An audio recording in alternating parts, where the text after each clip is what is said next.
Maigsoon ko diha ni Kristo, matag unang Domingo sa Kwaresma, ang pagbasa sa Ebanghelyo, maghisgot kanato sa istorya sa pagtintal ni Jesus. And I'd like to highlight just 2 points for our reflection today. Una, bahin sa temptasyon, ug ang ikaduha, ang kalipay. Atong dawaton ug ang kunon nga kitang tanan nakasinati ug pagtintal. Siguro nagkadaiya ug managlahi ang paagi o intensity sa pagtintal. Ang uban siguro kusog kaayo ang hulhog sa yawa, ang uban chill lang pud kaayo, or ang uban nahulog yun sa maong temptasyon. Ang atong Santo Papa Francisco, usa sa iyang mga humilya siya miingon, ang Kristohanong kinabuhi usa ka inadlaw-adlaw nga pakigbisog batok sa temptasyon. Christian life is a daily struggle against temptation. Although muingon kita nga ang tentasyon dili gikan sa Ginoo. Mao nga bantayan nato ang atong kaugalingon, kay kun dili nagali kita matintal o makasinati o makahuna-huna og sala, basin iya nata sa yawa. Kay tintalon pa ba di ay kun iya na dili na ba gayod. Mga igsuon ko diha ni Kristo, tingali maghuna kita nga makahupay ang pag-ila nga walay tao nga dili matintal. Dili bisan ang santos, dili bisan sama kanimo or sama kanako, walay usa kanato. Ug sa pagkatinuod, dili bisan si Jesus ang anak sa Dios, gitintal usab siya. Ang atong ebanghelyo gikan ni San Mateo naghulagway kanato nga ang tentasyon maayo gayod kanunay sa pananaw, always siya well packaged. Si Satanas sa mapananglit sa atong ebanghelyo karon nagkutlo pa og pulong sa Dios sa iyang paningkamot nga makumbinser si Jesus ug nga mahimong reasonable ang iyang pagtintal. Busa, kun ang yawa si Satanas mo tintal usab kanato, dili kini ipakita kanato nga ngilad, bati ug nawong, dili makahahadlok nga adunay sungay, adunay ikog, adunay pula nga kapa, or aduna bakahay dako nga tinidor, dili sama niini, kundili kini magpakita nga nindot, makadani, lami, makalingaw, hamis, humot, ug makakumbinser gayod kanato. Ug lagmit, tintalon kita pinaagi sa atong mga kusog o kinaiya kaysa atong mga kahuyang. Kay ang dautan mugamit sa mga butang nga kita maayo. Ug maningkamot siya sa pagtuis niini sa paagi nga imbis makatabang kanato ug sa uban, kini mahimong toxic diha sa atong kinabuhi.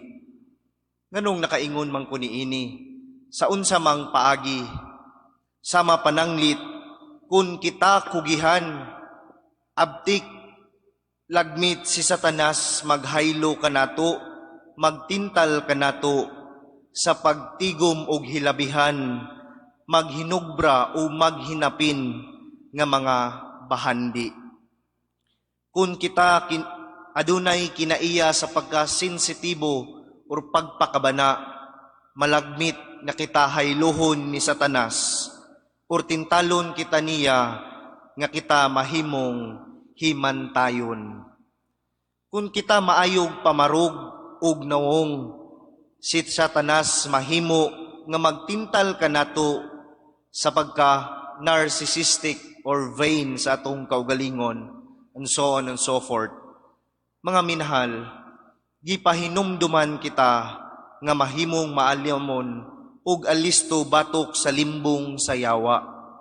Tungod kay si Satanas tingali magtintal kanato, ginamit ang atong kusog o sa mga butang diin kita maayo. Ug again, kini kanunay madanihon nindot ug makakumbinser gayod kanato. Ug nasayod kita nga kanunay aduna kitay gitawag nga inner struggle, tali sa lawasnon o espirituhanon, tali sa dautan ug maayo. Apan dili kita mabalaka, kay ang Ginoo uban ug dapig kanato. Busa pag mabinentayon. Ikaduha nga punto. Sa sinugdanan miingon ako nga ang tentasyon mao ang kinahiladman nga tinguha sa atong kasing-kasing ug hunahuna nga nagdani kanato sa pagbuhat ug daotan. Ug busa ang nagdani kanato sa tanan natong mga sala mao ang tinguha nga malipayon. Kung atong tan-awon ang atong kaugalingong kasinatian, atong makita nga ang tanan natong mga sala resulta gayod sa sayop nga pagpangita sa kalipay. Wala man gyud siguro'y tao nga nagpakasala aron dili malipay. Sa sinugdanan sa pagpakasala, naguna-una kita nga kita nalipay ug nalingaw gayod. Ulahi na gyud kanang mga pagmahay, pagkaog, pagkaamgo. Sa kanunay ang sala, sa sinugdanan pagtinguha gayod sa kalipay ug dili kana nato ma-imagine nga sala na dayon. Sa mga butang nga makapatagbaw kanato, sa kanunsay makapatagbaw kanato, apan magdala kanato sa sayop nga dalan. Aduna bagoy sayop sa pagtagbaw sa atong kagutom, sa pag-antos sa Kwaresma, diha sa pagpuasa, anaa kung kita mahimo ng self-sufficient. Mahimo na nga mabuhi nga kita lamang ug wala nay Ginoo nga mubuhong nga makapatagbaw kanato, kundili kita na lang yod sa atong kaugalingon. Unsa may daotan kun muamba kita sa ubos, kun nahibalo kita nga dili kini makadaot kanato. Mahimong daotan kung kini mahimong self-assurance, mahimo kitang self-assured, misalig or musalig na kita kaayo sa atong kaugalingon, ug walay laing musapnay, kundili kita lamang.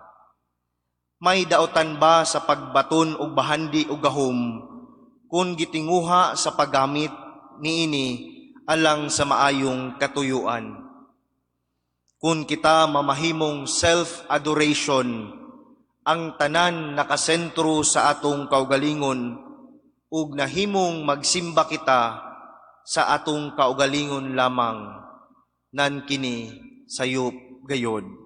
Sa lain nga pagasulti, mga igsuon, kabahin sa estratehiya ni Satanas, mao ang sangkap sa kalipay.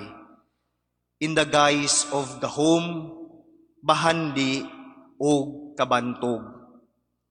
Dili ug busa gipasidan-an kita sa atong tinguha sa kalipay, kay tingali kini paghaylo sa yawa sa pagtintal kanato. Dili gyud siguro sayop ang malipay o ang magtinguha nga malipay, kay wala gyud poy balay, wa baya gyud poy tao nga magtinguha nga maguol kanunay. Mahimo lamang sayop ang usa ka tinguha sa kalipay kun kini pagtagbaw sa sayop nga agianan. Mga igsoon ko diha ni Kristo, sa atong pagsulod ni ining panaw sa kamingawan, hinaot nga atong ituon ang atong pagtagad ngadto sa Ginoo, instead sa kun unsay makapatagbaw o makabuhong kanato. Ug ang atong sakripisyo sa pagpuasa o pagampo makapahimo kanato nga magmabinantayon batok sa tentasyon ug limbong sa yawa.